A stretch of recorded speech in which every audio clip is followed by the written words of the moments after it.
अब हम देखेंगे, अभी इसके पहले क्लास में आपने देखा कि मोमेंटम कैसी क्वांटिटी है। अब हम देखेंगे कि चेंज इन मोमेंटम क्या होता है। क्या देखेंगे? चेंज इन मोमेंटम क्या होता है। देखिए, चेंज इन मोमेंटम, क्या चेंज इन मोमेंटम मतलब मोमेंटम में चेंज, मतलब पी में चेंज। तो जब भी किसी क्वांटिटी में चेंज बोला जाता है तो उसको हम डेल्टा से डिनोट करते हैं। किससे डिनोट करते हैं? डेल्टा से। तो चेंज इन मोमेंटम को किससे डिनोट करेंगे? डेल्टा पी से। किससे डिनोट करेंगे? डेल्टा पी से। या इसको हम डीपी से डिनोट करेंगे। किससे करेंगे? डेल्टा पी से। तो चेंज इन मोमेंटम को हम डेल्टा पी से डिनोट करते हैं या डीपी से डिनोट करते हैं। अगर वो लार्ज चेंज है तो डेल्टा पी लिखेंगे, अगर स्मॉल चेंज है तो डीपी लिखेंगे। अगर वो लार्ज चेंज है तो डेल्टा पी लिखेंगे, स्मॉल चेंज है तो डीपी लिखेंगे। तो ये चेंज इन मोमेंटम हो जाएगा। अब चेंज इन मोमेंटम को कैसे हम लोग डिफाइन करेंगे? चलो ध्यान से देखिए, ये कोई एक बॉल है, ये कोई एक बॉल है, इसका मास यम है और इनिशियली ये यू वेलोसिटी से जा रही थी। कब? जब मैंने t=t1 सेकंड पर इसको देखा। ये कोई एक बॉल है, जब इसको मैं t=t1 सेकंड पर ऑब्जर्व किया तो देखा ये ए पॉइंट पर थी, इनिशियल वेलोसिटी यू से जा रही थी। किधर? पॉजिटिव डायरेक्शन में। इधर को मैंने पॉजिटिव ले लिया, इधर को निगेटिव ले लिया। और फिर मैंने देखा कि जब ये t=t2 सेकंड पर मैंने ऑब्जर्व किया थोड़ी देर के बाद, तो इसकी फाइनल वेलोसिटी क्या थी? v। ये v वेलोसिटी से जा रही थी। किससे जा रही थी? v वेलोसिटी से। और किस पॉइंट पर पहुंच गए? b पॉइंट पर। किस पॉइंट पर पहुंच गए बच्चों? b पॉइंट पर। किस पॉइंट पर पहुंच गई? b पॉइंट पर। अब किस टाइम पर? t=t2 सेकंड पर। अब आप देखिए, इनिशियल मोमेंटम इसका कितना था? इनिशियल मोमेंटम कहते हैं t=t1 सेकंड पर। तो t=t1 सेकंड पर। अब इनिशियल मोमेंटम को किससे डिनोट करेंगे? pi से। किससे डिनोट करेंगे? pi से। और इनिशियल मोमेंटम होता है मास इनटू वेलोसिटी, तो मास हो गया m और vi हो गया इनिशियल वेलोसिटी। vi हो गया इनिशियल वेलोसिटी। इनिशियल वेलोसिटी कितनी है? u। इनिशियल वेलोसिटी कितनी है? u। तो क्या हो जाएगा? m into you, m into you, mass into initial velocity. ये फर्स्ट इक्वेशन हो गया। अब फाइनल मोमेंटम इसका कितना होगा? फाइनल मोमेंटम कहते हैं t=t2 सेकंड पर जो मोमेंटम है। देखिए इस समय वेलोसिटी कितनी है? v। तो फाइनल मोमेंटम आपका हो जाएगा pf = m इंटू vf, मास इंटू फाइनल वेलोसिटी। तो ये हो जाएगा m into v। Final velocity देखिए कितनी है? ये है आपकी v। कितनी है? v। तो ये हो जाएगा m इंटू v। अब चेंज इन मोमेंटम अगर निकालना है, चेंज इन मोमेंटम को किससे डिनोट करते हैं? डेल्टा पी से। किससे डिनोट करते हैं? डेल्टा पी से। तो change in momentum delta P equal to क्या हो जाएगा? डेल्टा पी इक्वल टू हो जाएगा final momentum minus initial momentum. Final momentum minus initial momentum equal to m into V final minus m into V initial. m into V final minus m into V initial. Final velocity minus initial velocity. Final velocity कितनी है? v। Initial velocity कितनी है? u। m common ले लीजिए, तो delta p equal to हो जाएगा m into V minus u। इसकी यूनिट क्या आएगी? किलोग्राम मीटर पर सेकंड। क्या आएगी? किलोग्राम मीटर पर सेकंड। तो चाहे आपसे मोमेंटम की यूनिट पूछा जाए, चाहे चेंज इन मोमेंटम, दोनों की यूनिट सेम होती है, किलोग्राम मीटर पर सेकंड। तो चेंज इन मोमेंटम का फॉर्मूला क्या आ गया? इधर देखिए, m into V minus U, mass into final velocity minus initial velocity. अब देखिए, अगर ये फाइनल स्पीड इनिशियल से कम है, v की वैल्यू u से कम है, मान लीजिए v है 10 और u है 15, तो 10 माइनस 15 माइनस में आ जाएगा, तो चेंज इन मोमेंटम माइनस में आएगा। अगर v u से ज्यादा है, ये 15 है, ये 10 है, तो v माइनस यू प्लस में आएगा, तो चेंज इन मोमेंटम पॉजिटिव आएगा। अगर v u के इक्वल है, v u के इक्वल है, तो v माइनस यू जीरो आ जाएगा, तो चेंज इन मोमेंटम क्या आ जाएगा? जीरो आ जाएगा। इसका मतलब चेंज इन मोमेंटम जीरो भी हो सकता है, प्लस भी हो सकता है, माइनस भी हो सकता है। वो डिपेंड करेगा कि फाइनल वेलोसिटी इनिशियल से ज्यादा है या कम है या उसके इक्वल है। अगर फाइनल वेलोसिटी इनिशियल से ज्यादा है तो चेंज इन मोमेंटम प्लस में आएगा। अगर फाइनल वेलोसिटी इनिशियल से कम है तो चेंज इन मोमेंटम जो है वो आपका माइनस में आएगा। अगर फाइनल और इनिशियल वेलोसिटी दोनों सेम है तो चेंज इन मोमेंटम क्या आ जाएगा, जीरो आ जाएगा। क्या आ जाएगा, जीरो आ जाएगा। तो एक बात, हाँ एक बात और ध्यान रखेंगे, यहाँ जब चेंज इन मोमेंटम हम निकाल रहे हैं तो देखिए ये दोनों बॉडी किधर जा रही है, प्लस में। तो यहाँ हमने प्लस साइन के साथ लिया है, यहाँ प्लस यू लिया है, प्लस वी लिया है। अगर यही इधर जा रही होगी तो यहाँ माइनस साइन के साथ लेंगे, यू और वी को माइनस लेंगे। तो जब भी हम चेंज इन मोमेंटम निकालेंगे तो पहले एक डायरेक्शन को प्लस मान लेंगे, एक को माइनस मान लेंगे। तो जब वेलोसिटी प्लस में होगी तो उसको प्लस के साथ लिखेंगे, माइनस में होगी तो उसको माइनस के साथ लिखेंगे। तो ये हो जाएगा चेंज इन मोमेंटम। क्या हो जाएगा, चेंज इन मोमेंटम। ओके, तो जब भी किसी बॉडी के फाइनल और इनिशियल मोमेंटम का डिफरेंस निकाला जाता है तो वो कहलाता है चेंज इन मोमेंटम। अब हम एक बात और डिस्कस करेंगे, ये बड़ी इंपॉर्टेंट है आपके लिए। स्टेप 2 में देखिए, किसमें, स्टेप 2 में देखिए, rate of change of momentum. क्या, rate of change of momentum. क्या, rate of change of momentum. तो जब भी फिजिक्स में किसी फिजिकल क्वांटिटी का चेंज आप टाइम के रेस्पेक्ट में लेते हैं, किसके रेस्पेक्ट में लेते हैं, टाइम के रेस्पेक्ट में। ये देखा जाता है कि अभी उसकी वैल्यू कितनी थी, थोड़ी देर के बाद कितनी थी। तो जब टाइम के साथ किसी क्वांटिटी का चेंज निकाला जाता है तो उसको रेट बोलते हैं। क्या बोलते हैं, रेट बोलते हैं। तो अब हम पढ़ेंगे rate of change of momentum. क्या पढ़ेंगे बच्चों, rate of change of momentum. देखिए rate of change of momentum होता है delta P upon delta T. क्या होता है, rate of change of momentum होता है delta P upon delta T. क्या होता है, delta P upon delta T. और डेल्टा पी क्या होता है, final momentum minus initial momentum. Final momentum minus initial momentum. Delta T को क्या कहते हैं, टाइम इंटरवल। क्या कहते हैं, टाइम इंटरवल। क्या कहते हैं, टाइम इंटरवल। तो final time minus initial time, तो ये हो जाएगा यम और into V final minus V initial upon delta T. V final minus V initial upon delta T. अब आप देखिए delta P upon delta T equal to M V final. V final आपकी कितना है, वी फाइनल कितना है, we, और we initial कितना है, यू। वी इनिशियल कितना है, यू। तो ये यू हो गया, ये आपका हो गया यू। क्या हो गया, ये आपका हो गया यू। देखिए वी फाइनल कितना है, ये आपका वी इनिशियल कितना है, U. V minus U upon delta T.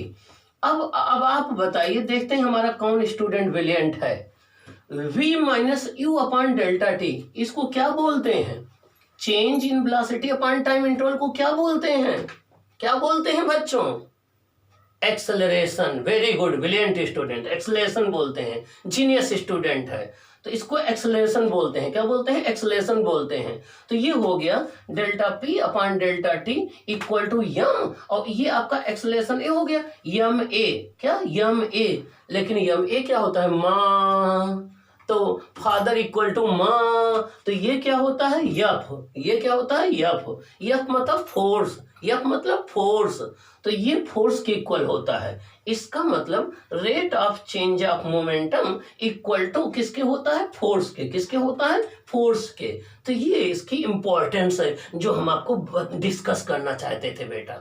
Okay, तो हमने आपको यहाँ से दो कॉन्सेप्ट बताई, एक चेंज इन मोमेंटम बताया। अब एक बार मैं आपको रिव्यू करा दूं, जब भी कोई body t equal to t1 time पर u वेलोसिटी से जा रही थी, यम उसका मास था, आपने उसको ऑब्जर्व किया, मास इंटू वेलोसिटी को मल्टीप्लाई कर लिया, इनिशियल मोमेंटम आ गया, उसको pi कहेंगे।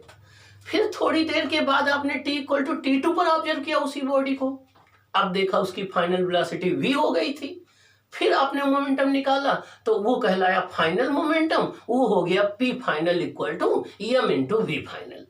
अब चेंज इन मोमेंटम को डेल्टा पी से डिनोट करते हैं। अगर लार्ज चेंज है तो डेल्टा पी, स्मॉल चेंज है तो डीपी से डिनोट करते हैं। डेल्टा पी हो जाएगा P final minus P initial, तो हो जाएगा M into V minus M into U. तो यम कॉमन ले लोगे तो वी माइनस यू हो जाएगा। इसी को चेंज इन मोमेंटम कहेंगे। इसकी भी यूनिट किलोग्राम मीटर पर सेकेंड होगी। ओके, अब rate of change of momentum की बात करोगे तो टाइम इंटरवल से डिवाइड करोगे। तो delta P upon delta T से डिनोट करोगे और delta P upon delta T derive करोगे तो किसके बराबर आएगा, ये आएगा आपका M into V minus U upon delta T के बराबर आएगा। V minus U upon delta T क्या है, एक्सेलरेशन, तो ये किसके बराबर हो जाएगा, यम ए के। इसका मतलब हो गया rate of change of momentum किसके बराबर हो गया, फोर्स के बराबर हो गया। किसके बराबर हो गया, फोर्स के बराबर हो गया। तो ये बात आपको याद रखनी है, ओके, याद रखनी है। तो हमने आपको इनर्शिया डिस्कस किया, हमने आपको मास डिस्कस किया, हमने आपको मोमेंटम डिस्कस किया और हमने आपको चेंज इन मोमेंटम डिस्कस किया, हमने आपको rate of change of momentum discuss किया। अब हम लोग याद करेंगे सर आइजैक न्यूटन साहब को। वो आपके सेंचुरी के सबसे बड़े साइंटिस्ट थे। कब उनका बर्न हुआ था 1642 में वो पैदा हुए थे। कब मर गए थे, 1727 में, और सबसे ग्रेट साइंटिस्ट कहलाए। तो अब हम लोग नेक्स्ट क्लास में पढ़ेंगे न्यूटन्स लॉज ऑफ मोशन। क्या पढ़ेंगे, न्यूटन्स लॉज ऑफ मोशन, जिसमें पढ़ेंगे हम लोग first law, second law, third law. क्या पढ़ेंगे, first law, second law, third law, Newton's first law of motion जिसको बोलते हैं Galileo law of inertia. Newton second law of motion पढ़ेंगे जो इस पर बेस्ड है। Newton third law of motion पढ़ेंगे जिसको law of action and reaction कहते हैं। मीन्स आप हमें रेस्पेक्ट दोगे तो मैं आपको रेस्पेक्ट दूंगा, आप मेरा कहना मानोगे तो मैं आपका मानूंगा। ये न्यूटन थर्ड लॉ पढ़ेंगे। और उसके बाद फिर क्या पढ़ेंगे, उसके बाद पढ़ेंगे law of conservation of linear momentum. क्या पढ़ेंगे, law of conservation of linear momentum पढ़ेंगे। हम ये देखेंगे कि किसी भी सिस्टम या बॉडी का टोटल मोमेंटम कंजर्व कब रहता है। क्या देखेंगे, टोटल मोमेंटम कंजर्व कब क्या रहता है। तो law of conservation of linear momentum पढ़ेंगे। क्या पढ़ेंगे, law of conservation of linear momentum पढ़ेंगे। और law of conservation of linear momentum के बाद क्या करेंगे, हम लोग इस पर बेस्ड न्यूमेरिकल करेंगे। क्या करेंगे, न्यूमेरिकल करेंगे। और न्यूमेरिकल के साथ ये चैप्टर आपका एंड हो जाएगा।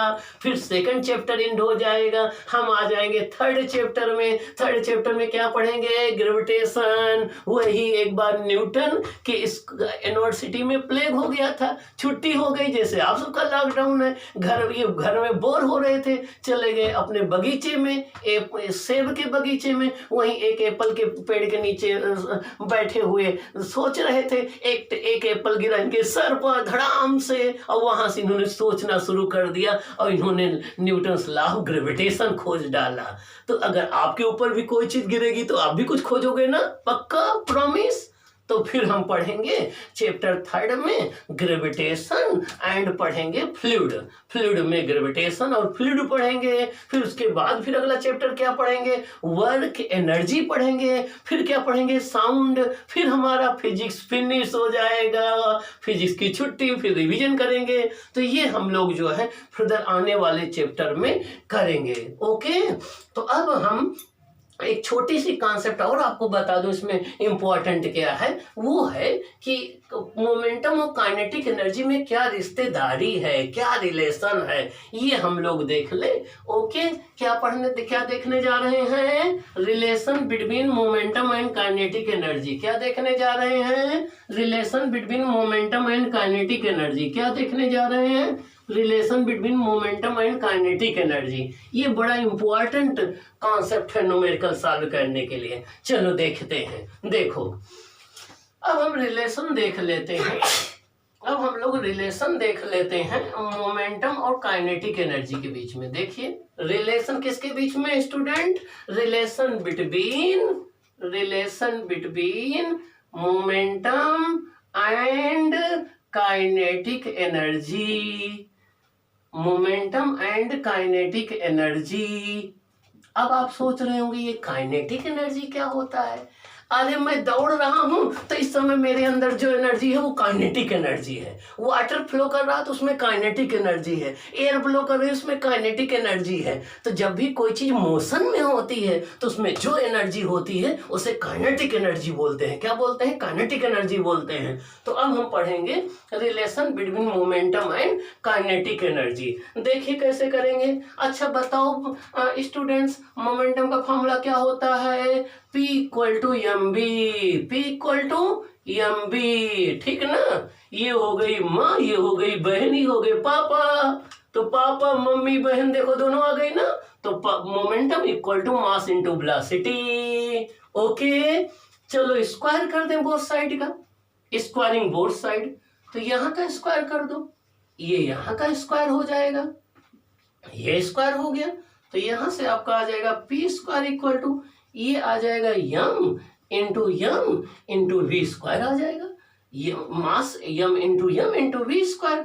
अब क्या करिए, पी स्क्वायर है, इसको यम रहने दीजिए, और ये यम बी स्क्वायर को 2 से मल्टीप्लाई कर दो और 2 से डिवाइड कर दो। 2 से मल्टीप्लाई कर दो और 2 से डिवाइड कर दो। क्या कर दो, 2 से मल्टीप्लाई 2 से डिवाइड। और ये क्या है बच्चों, इसका नाम है काइनेटिक एनर्जी। कब पढ़े थे आप छोटे क्लासों में, जब आप छोटे थे तो पढ़े थे काइनेटिक एनर्जी। ये है काइनेटिक एनर्जी, इसको क्या बोलते हैं, के। तो आपका हो गया P square equal to 2m के। यहाँ के क्या है, काइनेटिक एनर्जी, पी क्या है, मोमेंटम। तो यहाँ से काइनेटिक एनर्जी के, यहाँ से ये पी स्क्वायर इक्वल टू आपका क्या आ जाएगा, 2m के।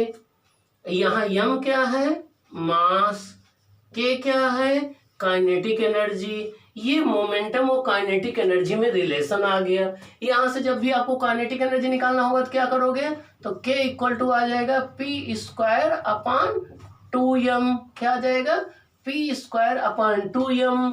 इसका मतलब मोमेंटम को 2 टाइम्स कर दोगे तो काइनेटिक एनर्जी 4 टाइम्स हो जाएगी, मोमेंटम को 3 टाइम्स कर दोगे काइनेटिक एनर्जी 9 टाइम्स हो जाएगी।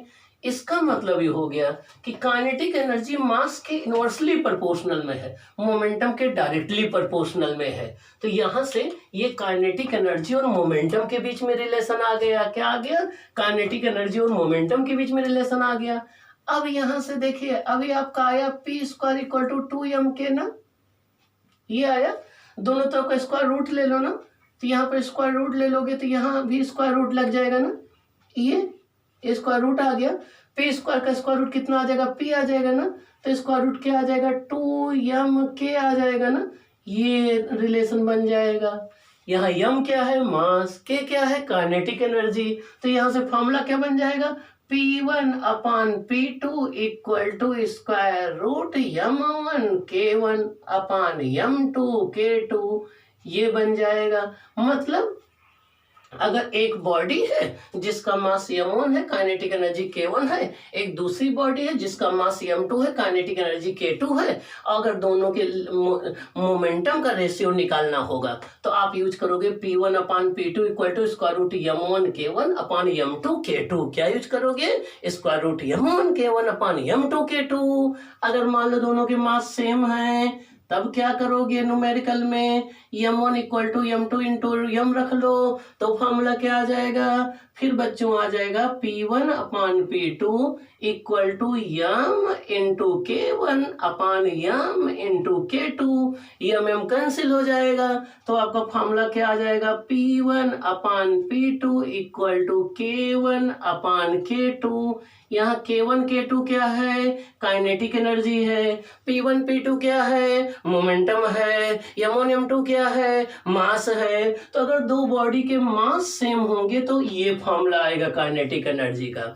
एक केस और बना ले, अगर काइनेटिक एनर्जी सेम होगी तो क्या करोगे, सपोज कर लो K1 इक्वल टू K2 है इक्वल टू K है। अगर दो बॉडी की काइनेटिक एनर्जी सेम होगी तो क्या करोगे, देखिए इस फॉर्मूले से हम यहाँ पर एक्सप्लेन कर रहे हैं। देखिए तब ये हो जाएगा P1 upon P2 equal to square root m1 को m1 रहने दो, K1 K1 हो जाएगा, m2 को m2 रहने दो, K2 K हो जाएगा, K कैंसिल हो जाएगा। तो अब आपका फॉर्मूला क्या आ जाएगा, P1 upon P2 equal to square root m1 upon m2। ये आ जाएगा बच्चों।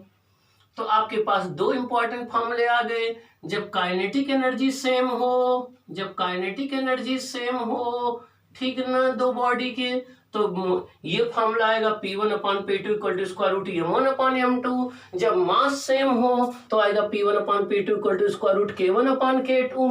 ये आपका आ जाएगा। ओके, याद रखोगे ना। यहां से क्या रिजल्ट आएगा, यहां से आ जाएगा P proportional square root M. क्या आएगा? P proportional square root M. इसका मतलब क्या हुआ कि अगर एक हैवी बॉडी एक lighter body same kinetic energy से जा रही है तो जिसका मास ज्यादा होगा उसका लीनियर मोमेंटम ज्यादा होगा, जिसका मास ज्यादा होगा उसका लीनियर मोमेंटम ज्यादा होगा, जिसका मास कम होगा उसका लीनियर मोमेंटम कम होगा।